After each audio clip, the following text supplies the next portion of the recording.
नमस्कार दोस्तों, स्वागत है आपका ग्राइंडिंग सक्सेस चैनल पर। दोस्तों, आज इस वीडियो में हम भारतीय न्याय संहिता यानी बीएनएस से संबंधित कुछ महत्वपूर्ण धाराओं को पढ़ेंगे। ठीक है, तो बीएनएस से संबंधित कुछ महत्वपूर्ण धाराओं को आज इस वीडियो में हम देखेंगे। दोस्तों, अक्सर एग्जाम्स में डायरेक्ट क्वेश्चन पूछ लिया जाता है, बताइए किस धारा में किस अपराध को बताया गया है या कौन सी धारा किस बात से संबंधित है। ठीक है, तो इसको पढ़ेंगे। सबसे पहले है दोस्तों इसमें धारा 2 बीएनएस की यानी भारतीय न्याय संहिता की धारा 2 में क्या बताया गया है। तो बीएनएस की धारा 2 परिभाषाएं यानी डेफिनेशंस को बताया गया है बीएनएस की धारा 2 में। ठीक है, नेक्स्ट है दोस्तों इसमें धारा 2 की उपधारा 5 बीएनएस की धारा 2 की उपधारा 5 इसमें न्यायालय यानी कोर्ट को परिभाषित किया गया है। तो जो बीएनएस की धारा 2 की उपधारा 5 है, इसमें न्यायालय को परिभाषित किया गया है। तो दोस्तों, इसमें न्यायालय का क्या मतलब दिया गया है। तो न्यायालय से वह न्यायाधीश जिसे न्यायिक कार्य करने के लिए यानी जुडिशियल कार्य करने के लिए विधि द्वारा यानी कानून द्वारा उसे वहाँ पे सशक्त किया गया है, उसे एम्पावर किया गया है, या ऐसा कोई न्यायाधीश निकाय या ऐसा कोई न्यायाधीश निकाय जिसे एक निकाय के रूप में, एक बॉडी के रूप में न्यायिक कार्य यानी जुडिशियल कार्य करने के लिए कानून द्वारा या विधि द्वारा उसे सशक्त किया गया है, उसे एम्पावर किया गया है। तो जो ऐसा न्यायाधीश है, जो ऐसा जज होगा या जो ऐसा न्यायाधीश निकाय होगा जो ऐसा कार्य कर रहा है, न्यायिक कार्य कर रहा है, उसे ही दोस्तों यहाँ पे न्यायालय कहा गया है। ठीक है, नेक्स्ट है दोस्तों इसमें धारा 2 की उपधारा 7 धारा 2 की उपधारा 7 में बेईमानी यानी डिसऑनेस्टली को परिभाषित किया गया है। तो बीएनएस की धारा 2 की उपधारा 7 में बेईमानी को परिभाषित किया गया है। इसमें बोला गया है कि बेईमानी से मतलब है, बेईमानी से आशय है कि ऐसा कोई काम करना जिससे एक व्यक्ति को सदोष अभिलाभ हो यानी रॉन्गफुल गेन हो और दूसरे व्यक्ति को सदोष हानि हो यानी रॉन्गफुल लॉस हो। ठीक है, तो यह परिभाषा दी गई है बेईमानी की बीएनएस की धारा 2 की उपधारा 7 में।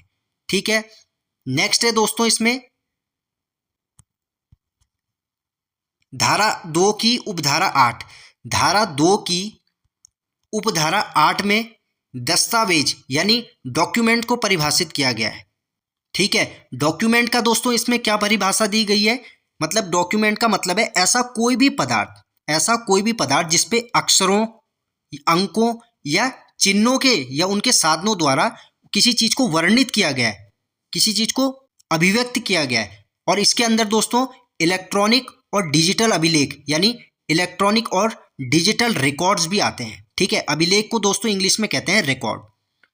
तो ये चीजें दोस्तों दस्तावेज कहलाती हैं। जैसे किसी भी प्रकार का कोई समझौता यानी एग्रीमेंट, ये दस्तावेज होगा।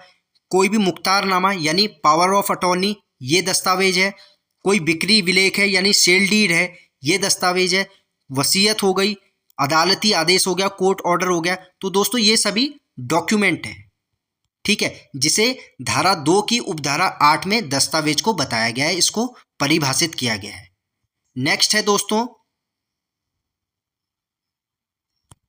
नेक्स्ट है धारा 2 की उपधारा 10 धारा 2 की उपधारा 10 में लिंग यानी जेंडर को परिभाषित किया है। तो दोस्तों जेंडर में कौन कौन आएंगे, इसमें पुरुष यानी मेल, महिला फीमेल और उभयलिंगी यानी ट्रांसजेंडर तीनों को बताया गया है। तो दोस्तों धारा 2 की उपधारा 10 में लिंग यानी जेंडर को परिभाषित किया गया है और इसके अंतर्गत पुरुष यानी मेल, महिला फीमेल और उभयलिंगी यानी ट्रांसजेंडर तीनों को रखा गया है। ठीक है, नेक्स्ट है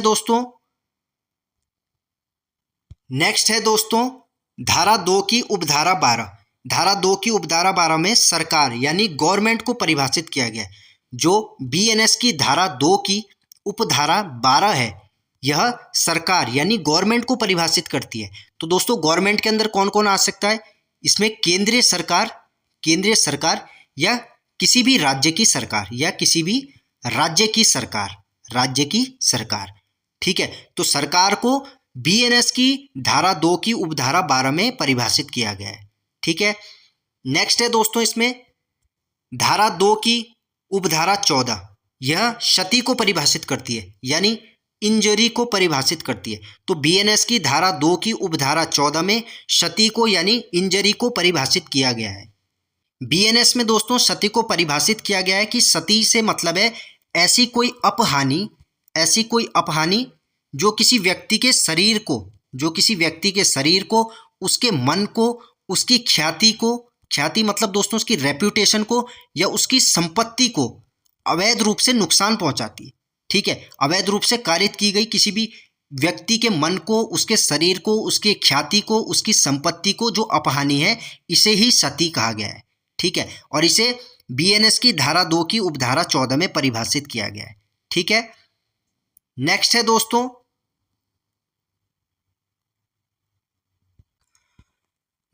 दोस्तों इसमें धारा 2 की उपधारा 16। धारा 2 की उपधारा 16 में न्यायाधीश यानी जज को परिभाषित किया है। न्यायाधीश। तो बीएनएस की धारा 2 की उपधारा 16 में न्यायाधीश को परिभाषित किया गया है, जज को परिभाषित किया गया है। तो इसमें कहा गया है दोस्तों, न्यायाधीश ऐसा व्यक्ति है जिसे कानून द्वारा या विधि द्वारा नियुक्त किया गया है, जो किसी विधिक कार्यवाही में, जो किसी कानूनी कार्यवाही में, चाहे वे सिविल रूप में हो, चाहे वो दंडिक रूप में हो, इन मामलों में निर्णय सुना सके, फैसला सुना सके। ठीक है, तो दोस्तों न्यायाधीश को धारा 2 की उपधारा 16 में परिभाषित किया गया है। नेक्स्ट है दोस्तों धारा 2 की उपधारा 19। धारा 2 की उपधारा 19 में पुरुष यानी मैन को परिभाषित किया गया है। धारा 2 की उपधारा 19 पुरुष यानी मैन को परिभाषित करती है। इसमें किसी भी आयु का मानव नर यानी male human being of any age, तो किसी भी आयु का, किसी भी एज ग्रुप का मानव नर यानी मेल ह्यूमन बीइंग, वो क्या है, पुरुष की श्रेणी में आएगा। तो यह बताया गया है धारा 2 की उपधारा 19 में। ठीक है, नेक्स्ट है दोस्तों धारा 2 की उपधारा 21। धारा 2 की उपधारा 21 में चल संपत्ति यानी मूवेबल प्रॉपर्टी को परिभाषित किया गया है। तो जो बीएनएस की धारा 2 की उपधारा 21 है, इसमें चल संपत्ति यानी मूवेबल प्रॉपर्टी को परिभाषित किया गया है। मूवेबल प्रॉपर्टी क्या है दोस्तों, चल संपत्ति क्या है, जिसे एक स्थान से हम दूसरे स्थान तक ले जा सकते हैं, ये सभी चल संपत्ति में आएंगी। और अचल संपत्ति क्या होती है, अचल संपत्ति जैसे भूमि होगी, किसी की जमीन हो गई, या जमीन से जुड़ी यानी भूबद्ध कोई भी चीजें हो गई जिन्हें एक जगह से दूसरी जगह नहीं ले जा सकते, ये होंगी इमूवेबल प्रॉपर्टी यानी अचल संपत्ति। और चल संपत्ति वे है जिसे एक स्थान से दूसरे स्थान पर ले जा सकते हैं। ठीक है, तो चल संपत्ति यानी मूवेबल प्रॉपर्टी को बीएनएस की धारा 2 की उपधारा 21 में परिभाषित किया गया है। ठीक है, नेक्स्ट है दोस्तों इसमें धारा 2 की उपधारा 24। तो बीएनएस की धारा 2 की उपधारा 24 में अपराध यानी ऑफेंस को परिभाषित किया गया है। अपराध को बीएनएस की धारा 2 की उपधारा 24 में परिभाषित किया गया है। ठीक है, तो ऐसा कोई भी कृत्य जो कानून द्वारा, जो विधि द्वारा गलत माना जाता है या निंदनीय माना जाता है, तो वह अपराध की श्रेणी में आएगा ऐसा कृत्य। ठीक है, और अपराध को धारा 2 की उपधारा 24 में बताया गया है। ठीक है, नेक्स्ट है धारा 2 की उपधारा 26। बीएनएस की धारा 2 की उपधारा 26 क्या बताती है, यह व्यक्ति यानी पर्सन को परिभाषित करती है। तो व्यक्ति पर्सन को जो परिभाषित किया गया है वो बीएनएस की धारा 2 की उपधारा 26 में परिभाषित किया गया है। ठीक है, तो इसके अंतर्गत कोई भी कंपनी है या कोई भी संगम है या कोई व्यक्ति निकाय है, चाहे वह निगमित हो या नहीं, वे सभी व्यक्ति में आएंगे यानी पर्सन में आएंगे। ठीक है, तो दोस्तों व्यक्ति के अंतर्गत कोई भी कंपनी है, कोई भी संगम है यानी कोई भी एसोसिएशन है, कोई भी संगम है या संघ है, या कोई भी व्यक्ति निकाय यानी बॉडी ऑफ पर्सन्स है, चाहे वह निगमित हो यानी चाहे वह इनकॉर्पोरेटेड हो या नहीं, तो ये सभी व्यक्ति में आएंगे यानी पर्सन में आएंगे। ठीक है दोस्तों, एक इंपॉर्टेंट धारा है, इसको ध्यान रखना है। व्यक्ति के अंतर्गत कोई भी कंपनी, कोई भी संगम यानी कोई भी एसोसिएशन या कोई भी व्यक्ति निकाय यानी बॉडी ऑफ पर्सन्स, चाहे वो निगमित यानी इनकॉर्पोरेटेड हो या ना हो। ठीक है, तो ये सभी व्यक्ति कहलाएंगे। और इसे बताया गया है बीएनएस की धारा 2 की उपधारा 26 में। ठीक है, नेक्स्ट है दोस्तों धारा 2 की उपधारा 34। धारा 2 की उपधारा 34 में वसीयत यानी विल को परिभाषित किया गया है। तो जो विल है जिसे वसीयत कहते हैं, वसीयत, इसे बीएनएस की धारा 2 की उपधारा 34 में बताया गया है। ठीक है, नेक्स्ट है दोस्तों धारा 2 की उपधारा 35। जो बीएनएस की धारा 2 की उपधारा 35 है, यह महिला यानी विमेन को परिभाषित करती है। तो जो बीएनएस है भारतीय न्याय संहिता की धारा 2 की उपधारा 35 में विमेन यानी महिला को परिभाषित किया गया है।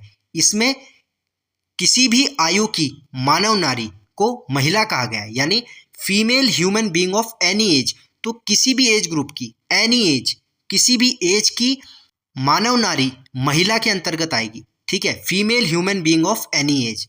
ठीक है, नेक्स्ट है दोस्तों धारा 4। धारा 4 बीएनएस की धारा 4 दंड को बताती है, यानी पनिशमेंट। तो जो दंड है, जो पनिशमेंट है, इसे बीएनएस की धारा 4 में बताया गया है। ठीक है, और इसके अंतर्गत दंड कितने प्रकार के होते हैं? सबसे पहला है दोस्तों इसमें मृत्युदंड यानी डेथ। दूसरा है दोस्तों इसमें आजीवन कारावास यानी लाइफ इम्प्रीजनमेंट। तीसरा है दोस्तों इसमें कारावास, जो 2 प्रकार का है। अब कारावास भी 2 प्रकार का बताया गया है, यानी जो इम्प्रीजनमेंट है वो भी 2 प्रकार का है। एक तो होगा इसमें कठिन, यानी जो कठोर श्रम के साथ हो, यानी हार्ड लेबर के साथ हो, रिगरस। दूसरा है दोस्तों इसमें सादा यानी सिंपल। ठीक है, 3 हो गए ये दंड। चौथा है दोस्तों इसमें संपत्ति की जब्ती यानी फॉरफीचर ऑफ प्रॉपर्टी।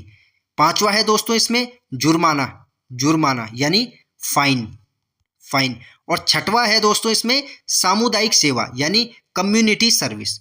ठीक है, तो बीएनएस की धारा 4 में दंड को परिभाषित किया गया है और इसमें दंड के 6 प्रकार बताए गए हैं। ठीक है, इन दंडों को भी दोस्तों आपने ध्यान रखना है। इसमें मृत्युदंड, आजीवन कारावास और कारावास जो कि 2 प्रकार का है, यानी कठोर और सादा, संपत्ति की जब्ती यानी फॉरफीचर ऑफ प्रॉपर्टी, जुर्माना यानी फाइन और सामुदायिक सेवा यानी कम्युनिटी सर्विस। ये दोस्तों 6 प्रकार के दंड बताए गए हैं धारा 4 में।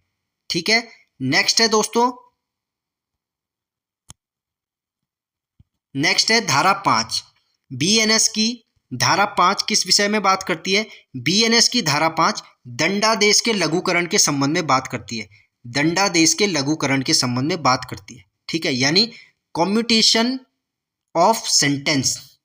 तो किसी को भी दंड मिला है, उसके दंड को लघुकरण कर देना, यानी उसके दंड को कम कर देना। तो यह बताया गया है धारा 5 में। नेक्स्ट है दोस्तों धारा 11। धारा 11 में एकांत परिरोध यानी सॉलिटरी कन्फाइनमेंट को बताया गया है। तो एकांत परिरोध क्या है दोस्तों? जब किसी व्यक्ति को ऐसे अपराध के लिए दोष सिद्ध ठहराया जा रहा है जिसके लिए इस संहिता यानी बीएनएस के अधीन उसे कठिन कारावास से दंड देने की शक्ति है, तो इसे बोलेंगे दोस्तों एकांत परिरोध यानी सॉलिटरी कन्फाइनमेंट। इसके बारे में बीएनएस की धारा 11 में बताया गया है। ठीक है, नेक्स्ट है दोस्तों धारा 20। बीएनएस की धारा 20 क्या बताती है? 7 वर्ष से कम आयु के शिशु का कार्य। तो 7 वर्ष से कम आयु के शिशु का कार्य, तो कोई बात अपराध नहीं है जो 7 वर्ष से कम आयु के शिशु द्वारा की जाती है। तो 7 वर्ष से कम आयु के शिशु द्वारा किया गया कार्य अपराध नहीं है। ठीक है, यह बताया गया है धारा 20 में। धारा 21 क्या बताती है? 7 वर्ष से ऊपर लेकिन 12 वर्ष से कम आयु के अपरिपक्व समझ के शिशु का कार्य अपराध नहीं है। तो धारा 21 में 7 वर्ष से ऊपर लेकिन 12 वर्ष से कम आयु के जो अपरिपक्व समझ का है, जिसे समझ नहीं है, ऐसे शिशु का जो कार्य है, ऐसे बच्चे का जो कार्य है, वह अपराध नहीं माना जाएगा, वह अपराध नहीं है। ठीक है, यह बताया गया है बीएनएस की धारा 21 में। ठीक है, तो दोस्तों इन धाराओं को भी याद रखना है, ये इंपॉर्टेंट धाराएं हैं, अक्सर एग्जाम्स में पूछ ली जाती है। नेक्स्ट है दोस्तों नेक्स्ट है दोस्तों इसमें धारा 22। धारा 22 में क्या बताया गया है? धारा 22, विकृत चित्त व्यक्ति का कार्य अपराध नहीं है। तो जो विकृत चित्त व्यक्ति है यानी जो अनसाउंड माइंड का है व्यक्ति, जो अनसाउंड माइंड का व्यक्ति है उसका कार्य अपराध नहीं माना जाएगा। ठीक है, तो बीएनएस में बोला गया है दोस्तों ऐसा कोई भी बात अपराध नहीं है जो ऐसे व्यक्ति, जो ऐसे इंसान द्वारा की जा रही है, जो उसे करते समय चित्त विकृति के कारण यानी अपने अनसाउंड माइंड के कारण उस कार्य का नेचर क्या है, उसकी प्रकृति क्या है, या जो कुछ वो कर रहा है क्या वो सही है या गलत है, इसकी उसे समझ नहीं है, तो इस प्रकार के व्यक्ति का कार्य अपराध नहीं माना जाएगा। ठीक है, नेक्स्ट है दोस्तों इसमें, नेक्स्ट है दोस्तों धारा 34। बीएनएस की धारा 34 में क्या बताया गया है? प्राइवेट प्रतिरक्षा में की गई बातें अपराध नहीं है, यानी प्राइवेट डिफेंस में की गई बातें अपराध नहीं है, ये प्राइवेट डिफेंस को दर्शाता है। धारा 34। धारा 35 में क्या बताया गया है? बीएनएस की धारा 35 शरीर और संपत्ति यानी बॉडी और प्रॉपर्टी की प्राइवेट प्रतिरक्षा के अधिकार के संबंध में बात करती है। तो जो बीएनएस की धारा 35 है वह शरीर और संपत्ति के प्राइवेट प्रतिरक्षा यानी उसके प्राइवेट डिफेंस के अधिकार के संबंध में बात करती है। ठीक है, नेक्स्ट है दोस्तों इसमें, नेक्स्ट है दोस्तों इसमें धारा 38। धारा 38 में क्या बताया गया है? शरीर की प्राइवेट प्रतिरक्षा के अधिकार का विस्तार मृत्यु कारित करने तक है। तो जो अपनी बॉडी है, बॉडी के प्राइवेट डिफेंस में सामने वाले की मृत्यु कारित करने तक का अधिकार है, तो यह बताया गया है धारा 38 में। इसमें दोस्तों कहा गया है यदि कोई ऐसा हमला कर रहा है जिससे युक्तियुक्त रूप से आशंका है कि यदि आपने उसको नहीं मारा तो वह आपको मार देगा, पहला ये हो गया इसमें। दूसरा, यदि कोई भी बलात्संग का काम कर रहा है, यदि बलात्संग यानी रेप के पर्पज से किया गया जो हमला है उसमें भी मृत्यु कारित करने तक का अधिकार है, धारा 38 में बोला गया। या प्रकृति विरुद्ध कोई काम है या किसी भी प्रकार का कोई अननेचुरल लस्ट है उस संबंध में जो हमला किया गया है वो हो गया। इसमें व्यपहरण और अपहरण के संबंध में यानी व्यपहरण या किडनैपिंग या एब्डक्टिंग के संबंध में जो किया गया हमला है उस संबंध में भी शरीर की प्राइवेट प्रतिरक्षा के अधिकार का विस्तार मृत्यु कारित करने तक का है। ठीक है, तो दोस्तों ये कुछ पॉइंट्स हैं जो धारा 38 में बताए गए हैं। ठीक है, नेक्स्ट है दोस्तों धारा 41। धारा 41 में क्या बताया गया है? संपत्ति की प्राइवेट प्रतिरक्षा के अधिकार का विस्तार मृत्यु कारित करने तक। तो जो प्रॉपर्टी है, प्रॉपर्टी के प्राइवेट डिफेंस में मृत्यु कारित करने तक का अधिकार को बताया गया है धारा 41 में। इसमें क्या बताया गया है दोस्तों? यदि कोई व्यक्ति लूट के पर्पज से किसी के घर में घुसता है, लूट के आशय से घुसता है, या सूर्यास्त के बाद यानी आफ्टर सनसेट, और या सूर्योदय से पहले यानी बिफोर सनराइज किसी के घर में कोई घुसता है, हाउस ब्रेकिंग करता है, एक पॉइंट ये हो गया। कोई भी चोरी के पर्पज से, कोई भी ट्रेसपासिंग के पर्पज से, ऐसी परिस्थितियों में कोई भी ऐसा कार्य किया गया है तो इस संबंध में संपत्ति की प्राइवेट प्रतिरक्षा के अधिकार का विस्तार जो है मृत्यु कारित करने तक का हो जाता है। ठीक है, और इसे बीएनएस की धारा 41 यानी 41 में बताया गया है। नेक्स्ट है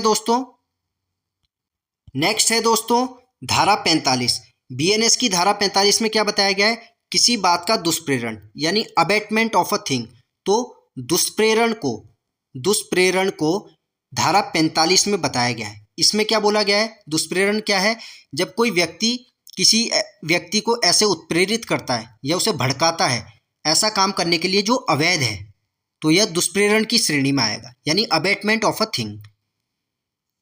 नेक्स्ट है दोस्तों इसमें धारा 46। धारा 46 में दुष्प्रेरक यानी अबेटर को परिभाषित किया गया। दुष्प्रेरक क्या है? अबेटर कौन है?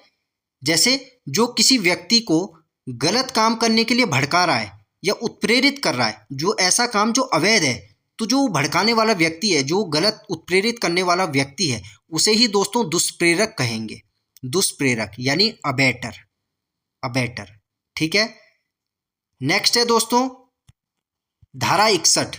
धारा 61 में आपराधिक षड्यंत्र यानी क्रिमिनल कॉन्स्पिरेसी को बताया गया है। तो क्रिमिनल कॉन्स्पिरेसी को बीएनएस की धारा 61 में बताया गया है। ठीक है, इसमें दोस्तों आपराधिक षड्यंत्र को बताया गया है कि जब दो या दो से अधिक व्यक्ति कोई अवैध कार्य करते हैं या कोई ऐसा काम करते हैं जो अवैध नहीं है, लेकिन वह काम अवैध साधनों द्वारा किया जा रहा है, अवैध साधनों द्वारा किया जा रहा है, तो वह दोस्तों आपराधिक षड्यंत्र यानी क्रिमिनल कॉन्स्पिरेसी कहलाएगा। ठीक है, जिसे बीएनएस की धारा 61 में बताया गया है। नेक्स्ट है दोस्तों धारा 43। धारा 43 यानी बलात्संग, जिसे बोलते हैं रेप। तो बलात्संग यानी रेप को बीएनएस की धारा 63 में परिभाषित किया गया है। ठीक है, नेक्स्ट है दोस्तों धारा 64। धारा 64 में बलात्संग के लिए दंड यानी पनिशमेंट फॉर रेप को बताया गया है। तो जो बलात्संग के लिए दंड है, बलात्संग के लिए दंड को, पनिशमेंट फॉर रेप को बीएनएस की धारा 64 में बताया गया है। ठीक है, नेक्स्ट है दोस्तों धारा 65। धारा 65 में कतिपय मामलों में बलात्संग के लिए दंड यानी punishment for rape in certain cases. दोस्तों कतिपय का मतलब है सर्टेन, तो punishment for rape in certain cases, तो इसमें बताया गया है जो कोई 16 वर्ष से कम आयु की किसी महिला से बलात्कार करता है यानी उसके साथ रेप करता है, तो वह कठिन कारावास से, जिसकी अवधि 20 वर्ष से कम की नहीं होगी, लेकिन जो आजीवन कारावास यानी लाइफ इम्प्रिजनमेंट तक हो सकेगा, उससे दंडित किया जाएगा और जुर्माने का भी दायी होगा। ठीक है, तो दोस्तों 16 वर्ष से कम आयु की यदि किसी महिला के साथ कोई दुष्कर्म करता है या बलात्संग करता है, तो वह कठिन कारावास से, जिसकी अवधि 20 वर्ष से कम की नहीं होगी, लेकिन जो आजीवन कारावास तक की हो सकेगी, इससे दंडित किया जाएगा और वह जुर्माने का भी दायी होगा, यानी उसे जुर्माना भी देना पड़ेगा। ठीक है, दूसरा है दोस्तों इसमें धारा 65 की उपधारा 2, जो कोई 12 वर्ष से कम आयु की किसी महिला से बलात्संग करता है, वह कठिन कारावास से, जिसकी अवधि 20 वर्ष से कम की नहीं होगी, लेकिन जो आजीवन कारावास तक हो सकेगा, उससे दंडित किया जाएगा और जुर्माने का भी दायी होगा या मृत्यु दंड से दंडित किया जाएगा। तो दोस्तों जो कोई भी 12 वर्ष से कम आयु की किसी महिला के साथ बलात्संग करता है, तो उसे कठिन कारावास से, जिसकी अवधि 20 वर्ष से कम की नहीं होगी, यानी जो 20 वर्ष तक की अवधि हो सकेगी और जो आजीवन कारावास तक हो सकेगा, उससे दंडित किया जाएगा। जुर्माना भी उसको देना पड़ेगा या उसे मृत्यु दंड से दंडित किया जाएगा। ठीक है, तो दोस्तों ये है कतिपय मामलों में बलात्संग के लिए दंड यानी punishment for rape in certain cases. ठीक है, नेक्स्ट है दोस्तों इसमें धारा 67। धारा 67 में क्या बताया गया है? पृथक्करण के दौरान अपनी पत्नी के साथ मैथुन यानी sexual intercourse bye husband upon his wife during separation.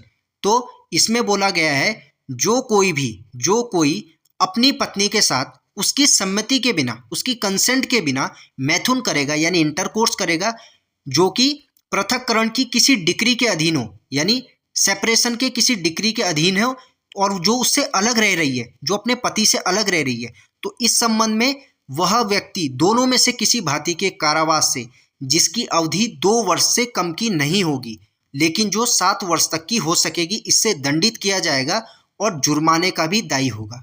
ठीक है, तो कोई भी व्यक्ति जो इस प्रकार का कृत्य करता है वह उसे 2 वर्ष से कम की सजा नहीं होगी, मिनिमम उसे 2 वर्ष और मैक्सिमम या 7 वर्ष तक की हो सकेगी और उसे जुर्माना भी देना होगा। ठीक है, तो दोस्तों ये बताया गया है धारा 67 में। नेक्स्ट है दोस्तों इसमें धारा 68। बीएनएस की धारा 68 में क्या बताया गया है? प्राधिकार में किसी व्यक्ति द्वारा मैथुन यानी sexual intercourse by a person in authority. तो ऐसा कोई व्यक्ति जो अथॉरिटी में है, जो किसी अथॉरिटी में है, या कोई जो लोक सेवक है, जो पब्लिक सर्वेंट है, यदि वह किसी लेडीज के साथ स्टाफ की जो उन पे निर्भर है या जो उनकी कस्टडी में काम कर रही है, उनके साथ यदि इस प्रकार का सेक्सुअल इंटरकोर्स करता है, उनके साथ मैथुन करता है, तो वह दोनों में से किसी भांति के कठिन कारावास से, जिसकी अवधि 5 वर्ष से कम की नहीं होगी लेकिन जो 10 वर्ष तक की हो सकेगी, इससे दंडित किया जाएगा और जुर्माने का भी दायी होगा। ठीक है दोस्तों, तो इस प्रकार का व्यक्ति को कठिन कारावास से, जिसकी अवधि 5 वर्ष से कम की नहीं होगी, यानी 5 वर्ष से कम की अवधि नहीं होगी उसे जेल के लिए, और जो 10 वर्ष तक की हो सकेगी, इससे दंडित किया जाएगा और उसे जुर्माना भी देना होगा। ठीक है, नेक्स्ट है दोस्तों नेक्स्ट है धारा 70। बीएनएस की धारा 70 में सामूहिक बलात्संग यानी गैंग रेप को परिभाषित किया गया है। तो जो बीएनएस की धारा 70 है वह सामूहिक बलात्संग यानी गैंग रेप को परिभाषित करती है। तो इसमें बताया गया है जब किसी महिला से एक या अधिक व्यक्तियों द्वारा या एक कोई समूह कोई ग्रुप गठित करके उस महिला से दुष्कर्म किया जाता है, उससे बलात्संग किया जाता है, उसके साथ रेप किया जाता है, तो वह सामूहिक बलात्संग यानी गैंग रेप की श्रेणी में आएगा। ठीक है, और इसमें सजा का क्या प्रावधान है? इसमें कठिन कारावास से जिसकी अवधि 20 वर्ष से कम की नहीं होगी, लेकिन जो आजीवन कारावास तक हो सकेगा और जुर्माने से भी दंडनीय होगा। ठीक है, तो जो बीएनएस की धारा 70 की उपधारा 1 है, इसमें बोला गया है कठिन कारावास से जो भी व्यक्ति इस प्रकार का सामूहिक बलात्संग करता है या गैंग रेप करता है, वह कठिन कारावास से जिसे 20 साल जिसकी अवधि 20 वर्ष से कम की नहीं होगी और जो आजीवन कारावास तक हो सकेगा यानी लाइफ इम्प्रिजनमेंट तक हो सकेगा और जुर्माने से भी उसे दंडनीय किया जाएगा। ठीक है, दूसरा है दोस्तों इसमें उपधारा 2, धारा 70 की उपधारा 2, इसमें बताया गया है 18 वर्ष से कम आयु की किसी महिला से सामूहिक बलात्संग जो करता है, जो कोई भी ऐसा कृत्य करता है, ऐसा दुष्कर्म करता है, वह आजीवन कारावास से और जुर्माने से या मृत्यु दंड से दंडनीय होगा। ठीक है, तो बीएनएस की धारा 70 की उपधारा 1 में बोला गया है कठिन कारावास से जो 20 वर्ष से कम की नहीं होगी और आजीवन कारावास तक हो सकेगी और जुर्माने से भी दंडनीय होगा। और बीएनएस की धारा 70 की उपधारा में बोला गया है 18 वर्ष से कम आयु की किसी महिला से कोई भी जो गैंग रेप करता है, जो सामूहिक बलात्संग करता है, जो इस प्रकार का दुष्कर्म करता है, वह आजीवन कारावास से यानी लाइफ इम्प्रिजनमेंट से और जुर्माने से या मृत्यु दंड से दंडनीय होगा। ठीक है, नेक्स्ट है दोस्तों धारा 75। बीएनएस की धारा 75 में लैंगिक उत्पीड़न यानी सेक्सुअल हरासमेंट को परिभाषित किया गया है। तो बीएनएस की धारा 75 लैंगिक उत्पीड़न को बताती है, सेक्सुअल हरेसमेंट को बताती है। तो इसमें बोला गया है कोई भी ऐसा पुरुष जो किसी महिला से शारीरिक स्पर्श करता है, उसके साथ गलत क्रियाएं करता है या उससे सेक्सुअल फेवर्स मांगता है, उसकी डिमांड करता है या उसकी रिक्वेस्ट करता है, उससे अनुरोध करता है या किसी महिला की इच्छा के विरुद्ध उसे अश्लील चित्र दिखा रहा है, उसे अश्लील साहित्य दिखा रहा है या किसी प्रकार की सेक्सुअल कलर्ड रिमार्क्स कर रहा है, उस पर लैंगिक आभासी टिप्पणियां कर रहा है किसी भी तरह की, तो यह कहा जाएगा तो वह व्यक्ति जो है लैंगिक उत्पीड़न कर रहा है, वह लैंगिक उत्पीड़न के अपराध का दोषी माना जाएगा।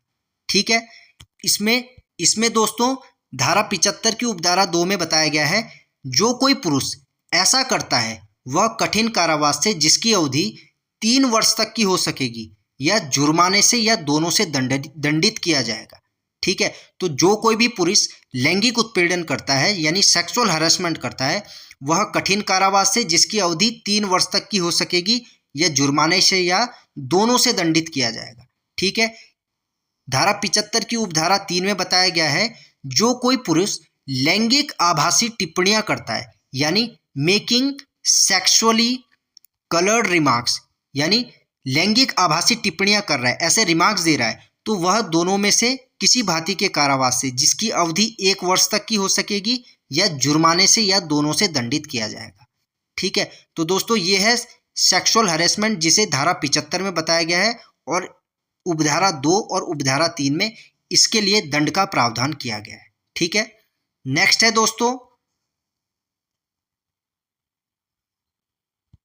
दोस्तों धारा 77।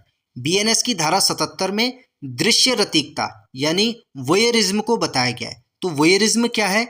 जो कोई व्यक्ति किसी ऐसी महिला को जो अपना कोई पर्सनल काम कर रही है या अपना कोई प्राइवेट काम कर रही है और उसे लगता है कि उस महिला को कोई नहीं देख रहा है, और यदि कोई व्यक्ति इस प्रकार से छुप के उसकी फोटो खींचता है, उसकी वीडियो बनाता है, उसके चित्र खींचता है, तो इस प्रकार के व्यक्ति को दोषी माना जाएगा कि वह वोयरिज्म करता है यानी दृश्य रतिकता करता है। ठीक है, और इसमें प्रथम दोष सिद्धि पर यानी फर्स्ट कन्विक्शन पर ऐसा व्यक्ति दोनों में से किसी भांति के कारावास से जिसकी अवधि 1 वर्ष से कम की नहीं होगी लेकिन जो 3 वर्ष तक की हो सकेगी, इससे दंडित किया जाएगा और जुर्माने का भी दायी होगा। तो जो कोई भी व्यक्ति दृश्य रतिकता यानी वोयरिज्म करता है और फर्स्ट कन्विक्शन पर यानी प्रथम दोष सिद्धि पर, ऐसा व्यक्ति दोनों में से किसी भी भांति के कारावास से जिसकी अवधि 1 वर्ष से कम की नहीं होगी और जो 3 वर्ष तक की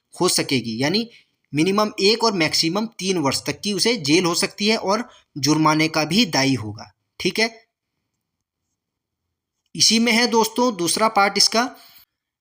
इसी में दोस्तों दूसरा पॉइंट है, द्वितीय या पश्चातवर्ती दोष सिद्धि पर दोनों में से किसी भांति के कारावास से जिसकी अवधि 3 वर्ष से कम की नहीं होगी लेकिन जो 7 वर्ष तक की हो सकेगी, इससे दंडित किया जाएगा और जुर्माने का भी दायी होगा। ठीक है, तो दोस्तों यदि कोई व्यक्ति दोबारा उसी अपराध को करता है तो उसके सेकंड कन्विक्शन पर वह दोनों में से किसी भी भांति के कारावास से जिसकी अवधि 3 वर्ष से कम की नहीं होगी और जो 7 वर्ष तक की हो सकेगी उससे दंडित किया जाएगा और जुर्माना भी उस व्यक्ति को देना पड़ेगा। ठीक है, तो मिनिमम 3 साल और मैक्सिमम 7 वर्ष तक की उसे जेल हो सकती है और जुर्माना भी उसे देना पड़ेगा। ठीक है, नेक्स्ट है दोस्तों धारा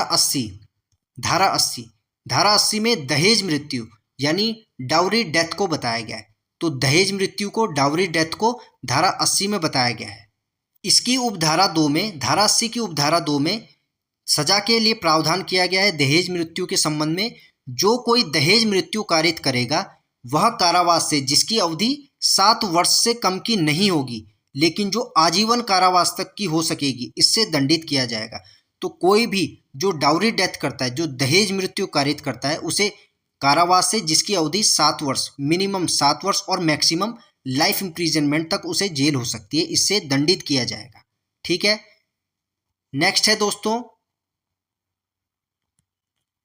नेक्स्ट है धारा 82 में बताया गया है पति या पत्नी के जीवन काल में पुनः विवाह करना। तो marrying again during life time of husband और वाइफ। इसमें बताया गया है जो कोई पति या पत्नी के जीवित रहते हुए ऐसी दशा में विवाह करता है जिसमें ऐसा विवाह इस कारण से शून्य है, यानी इस कारण से वॉइड है कि वह ऐसे पति या पत्नी के जीवन काल में होता है जो जीवित है, तो वह दोनों में से किसी भांति के कारावास से जिसकी अवधि 7 वर्ष तक की हो सकेगी, इससे दंडित किया जाएगा और जुर्माने का भी दायी होगा।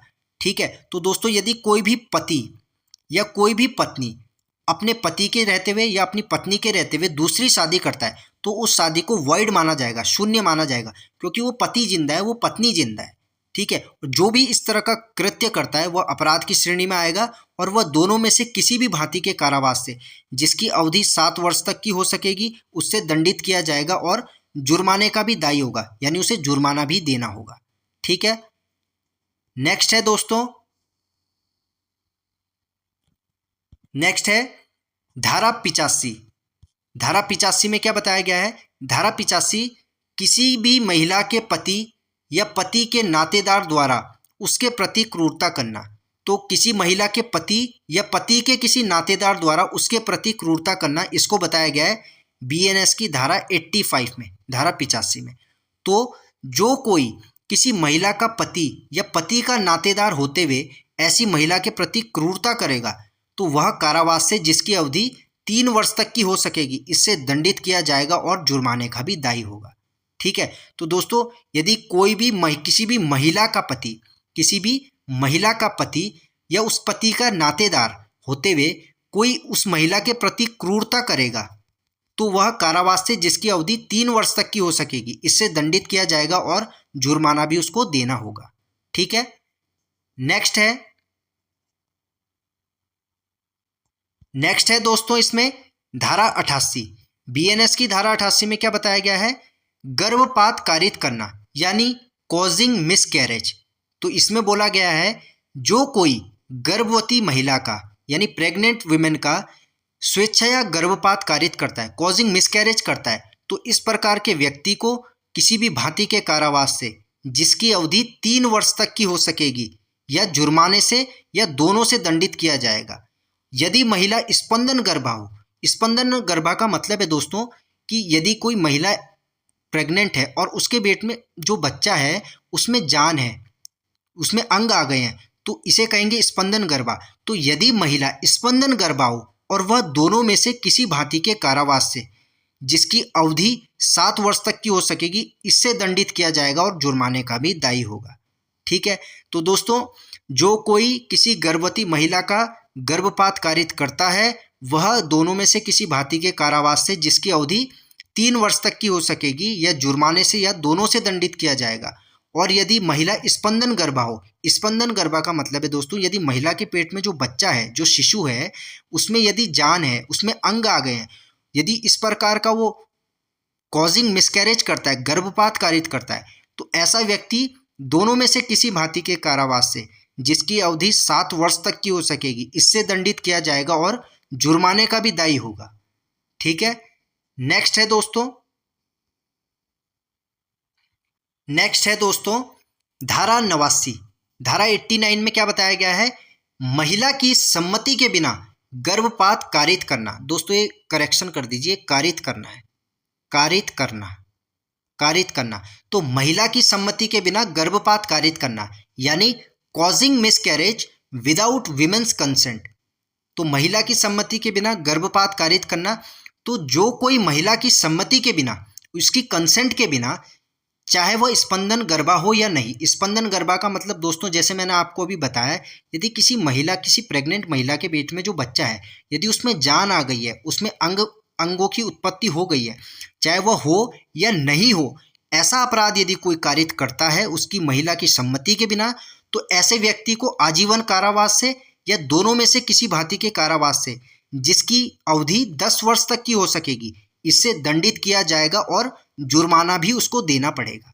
ठीक है, तो जो कोई महिला की सम्मति के बिना, उसकी कंसेंट के बिना, चाहे वह स्पंदन गर्भा हो या नहीं हो, ऐसा अपराध कारित करता है, तो ऐसे व्यक्ति को आजीवन कारावास यानी लाइफ इम्प्रिजनमेंट या दोनों में से किसी भांति के कारावास से जिसकी अवधि 10 साल तक की हो सकेगी, 10 वर्ष तक की हो सकेगी, उससे दंडित किया जाएगा और उसको जुर्माना भी देना होगा।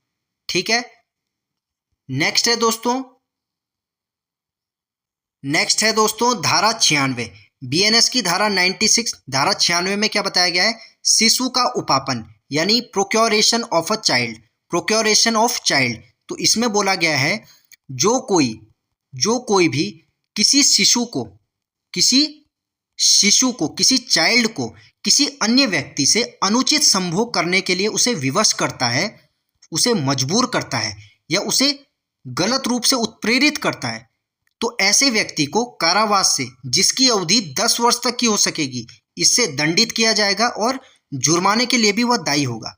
ठीक है, तो दोस्तों ऐसा कोई भी व्यक्ति जो इस प्रकार का दुष्कृत्य करता है, उसे कारावास से जिसकी अवधि 10 वर्ष तक की यानी 10 साल तक की जेल हो सकेगी, उससे दंडित किया जाएगा और जुर्माना भी उस व्यक्ति को देना पड़ेगा। ठीक है, नेक्स्ट है दोस्तों धारा 98। बीएनएस की धारा 98 में बताया गया है वेश्यावृत्ति आदि के प्रयोजन के लिए शिशु को बेचना। ठीक है, यानी selling child for purpose of prostitution. ठीक है, तो वेश्यावृत्ति आदि के प्रयोजन के लिए किसी भी शिशु को बेचना, यह बताया गया है धारा 98 में। इसमें बोला गया है जो कोई भी किसी शिशु को, किसी चाइल्ड को इस आशय से बेचता है, इस इंटेंशन से बेचता है कि वह उसे वेश्यावृत्ति के काम में लगा सके या उससे किसी व्यक्ति से अनुचित संभोग करा सके या उससे विधि विरुद्ध कोई या दुराचारिक प्रयोजन के लिए उसे काम में लाया जा सके या उस बच्चे का गलत उपयोग किया जा सके, तो इस प्रकार के व्यक्ति को कारावास से जिसकी अवधि 10 वर्ष तक की हो सकेगी, इससे दंडित किया जाएगा और वह जुर्माने के लिए भी दायी होगा। ठीक है दोस्तों, तो दोस्तों ये थी भारतीय न्याय संहिता यानी बीएनएस से संबंधित कुछ महत्वपूर्ण धाराएं। मिलते हैं दोस्तों आपसे ऐसी ही एक और वीडियो में एक नए टॉपिक के साथ। धन्यवाद।